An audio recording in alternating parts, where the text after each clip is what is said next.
back to the YouTube channel of Pro Endo Vids, and this is my 2023 Parramatta Eels season preview. And yes, 2023 does shape up to be a very interesting year for the Eels. Obviously, some changes have happened to that club, losing a lot of quality, but have kept most of the important quality, like Moses, who's set to re-sign. Brown has re-signed, and they're keeping all the other stars as well. So there's been some changes there, but they're keeping the players that they probably need the most. So I think that's a good thing for Para. But yeah, it shapes up to be a very interesting year for them, because I don't know if Para will replicate the same exact form as last year into this year, but anything's possible, and they still have a good side, so can't write them off. But yeah, anyway, it'll be interesting to see how they do go. But yeah, always starting off for my previews, I'll go for their best 1 through 17, so that there will be revealed right now. So my best 1 to 17 for the Eels stands like this in 2023. So at fullback, Clint Gutherson. My wingers would be Micah Seaver and Bailey Simonson. My centres, Will Penasini and Wagga Blake. My halves are Dylan Brown and Mitchell Moses. My props are Junior Paulo and Ring Campbell Gillard. Hooker, Josh Hodgson. Back rowers are both Sean Lane and Ryan Madison. And my lock is Jermaine Hopgood. And then off the bench, I've got Mitch Rain, Bryce Cartwright, Jairo Momoisia, and lastly, I have Bryce Cartwright as the other interchange player. So, yeah, I mean, losing Papali'i and Marnie are pretty big losses, and Kafusi off the bench was pretty big as well, but I think they've got enough depth and replacements in there, so they should be still doing some okay things this year, that team. On to the club's strengths for 2023, and some of their strengths are pretty obvious to point out, is that they have a strong halves pairing of Brown and Moses. Now, I know in recent times that they have been a bit inconsistent in some games, and I guess there's games where they do turn up and maybe don't, but I think other than that, they are a pretty solid halves pairing, both players that know their way to success, and they're players that understand how to play in big games. And I know the grand final, they were both quiet, but I just think when you look back in the couple of years they've had played together, they have proven that they have proven they complement each other pretty well. So I think Brown and Moses are the key to Eels' success this year. I'd also say, up front, got Paolo and RCG, and I think that's enough go forward and enough quality to get that side going and bring impact at any stage of the game. So I think that's a real key, having them two starting up front. And then obviously Papali'i is a big loss, but I think if I have Lane, Madison, and Hopgood lock, as reported, apparently he will start locking round 1, Jermaine Hopgood, which is next week. Yeah, it's a good move, I think. So I think that's not a bad pack, actually. So their pack's actually pretty decent, but I guess a lot of uncertainty rests on Josh Hodgson and his injury toll. So we'll see how he goes. But anyway, I'm expecting a pretty, decent sort of. I'm expecting decent results from those players. Like, if they don't live up, then that's embarrassing. On to the club's weaknesses now for 2023, and obviously losing Papali'i and losing Reid Marnie are pretty big losses, but I think that, the weakness that I still have as a concern for the Eels coming into this year is their inconsistency. So obviously last year's a good example when they beat Penrith in Penrith, and they did also beat Storm in Melbourne in round 3, I think it was.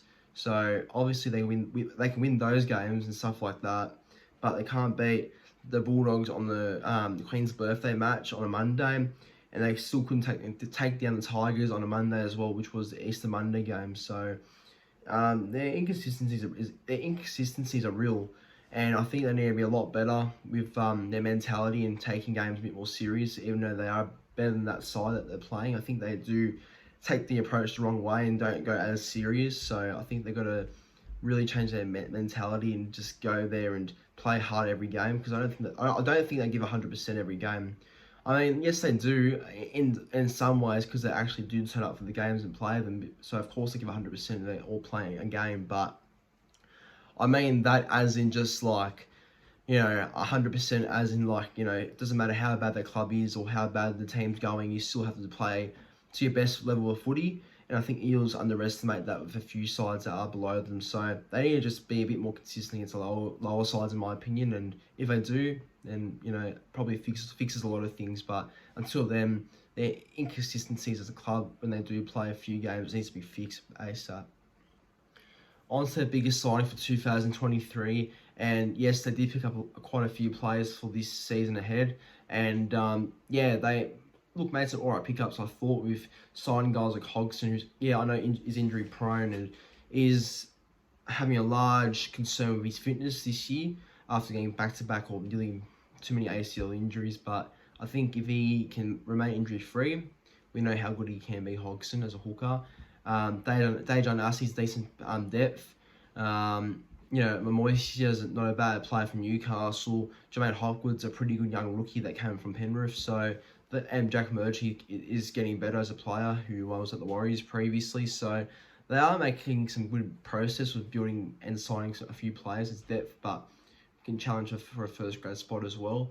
So their signings actually have not been that bad, but I'd say the best one out of them all is obvious, and it has to be Josh Hodgson, because only because he's experienced and the most experienced signing they've signed. But I think he's a good replacement for Reed Marnie if he's injury free. Like if Hodgson can go to Parramatta and play at his best football that we know he can play, well, I think it changes the whole dynamic about Parramatta being a bottom 8 team. So or like being missing the 8, or if he can play his best sort of footy going there, then I think it changes everything about them being set as a team that misses the finals or just makes the 8, because I think they're a top 4 team if Hodgson fires and finds his best form again. But he's obviously proven at international level for England. He's a great player. At Canberra, he was great for those years that they made finals. So he's played grand final as well. So I wouldn't underestimate Hodgson, but I'm not confident that he'll be the man that saves Parramatta. But I do think that out of every signing they have signed, he's the best one. Okay, on to their worst loss for 2023, and their worst loss, in my opinion, would have to be Reed Marnie. I was going to say Isaiah Papali'i for some reason, but no, it's clearly Reed Marnie. And obviously, I just talked about getting Josh Hodgson to the club for Parramatta as their best signing. So, and that's why I think Reed Marnie is the biggest loss, because obviously replacing a 24-year-old hooker with a 34-year-old hooker, 10-year difference.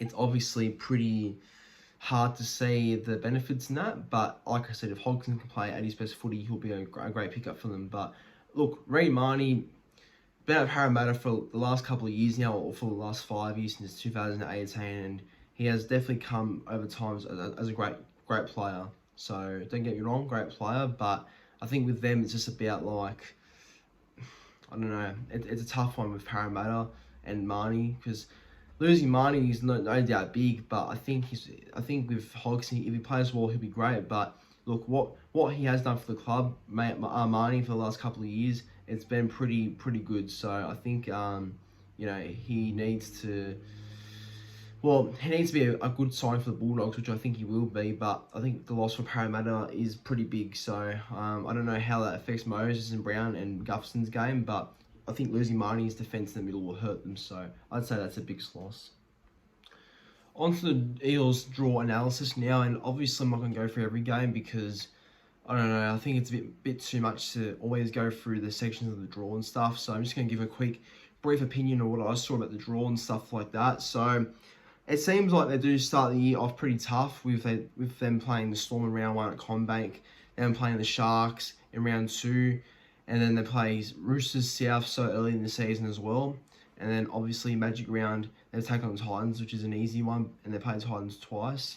And then also after the Sharks game in round 2, just remembered in round 3 they take on Manly at 4 Pines. So it's a tough opening 3 weeks for the Eels, but they are capable to win those games. But they're not easy with the travel and stuff like that. So, but only travelling to Brookie, of course, and only playing CommBank twice against the Storm and the Sharks. They should at least be competitive against those clubs, but I think, it'd be a good tight game and a good one either way. I think looking at their draw overall, it's not that bad. It's It's okay, but I think there's some sections where it can be a bit tough. But I think it's more towards the back end of the season where things get a bit testing. But the start of the season is not as bad. Just the opening 3 games are a bit challenging, but I do think the back end of the season is a bit better for them. So yeah, they should be okay with that draw. The player that has to step up the most, in my opinion, this year, and of course, I mean, I'm going to re-say his name again, as I said it for him being the best signing for the club this year, but I think the player that has to step up the most for the Eels this year is Josh Hodgson. Why? Because I think Josh Hodgson is a player that has a lot of expectation to be fit and firing this year, and obviously he's a quality player on his day, but I think that his role and his impact needs to be precise for them to be a top side and still be competitive, because everyone's tipping Parramatta to drop pretty low, so obviously Josh Hodgson needs to be the man that connects with Dylan Brown, Mitchell Moses and the forward pack, and Gutherson at fullback, which I think he will, because his quality and experience should only be good for being around the other guys as well. So yeah, I think he'll mix in well. But yeah, Josh Hodgson needs to get over his injuries and needs to have a big year as he's getting older. So it's up to him to really have that big season. So I'd say he's the one that needs to step up the most this year. And on to my final prediction for the Eels this year and where I have them coming on the ladder. I've got the Eels finishing 5th, so obviously I still don't think they'll finish low. I think they've got enough quality in the forwards and enough good backs that can still take them to the 8. Guys like Pinasini, Blake, Gutherson when he's on, Sevo are all quality, and Brown and Moses connect pretty well. And the forward pack obviously has Paolo, RCG, Lane, Madison, all these guys there, so they've got a really good mix of a balance of the side that they do, the Eels, and that team should only, I guess, get a bit more idea and a bit more experience from playing together in the grand final last year. So I think while that grand final loss did hurt them, I still think they'll look, I don't like them, but I still think they'll be competitive and still be a side that to fear for this year if they are on. So I think they're still a top 5 side at least. So that's why I have Parramatta coming 5th. But everyone, that is my 2023 Parramatta Eels season preview. Thanks for watching. Make sure to like the video, subscribe to the channel, and comment what you think, what your thoughts are on the Eels this year in the comment section down below. But anyways, take care. See you in the next one.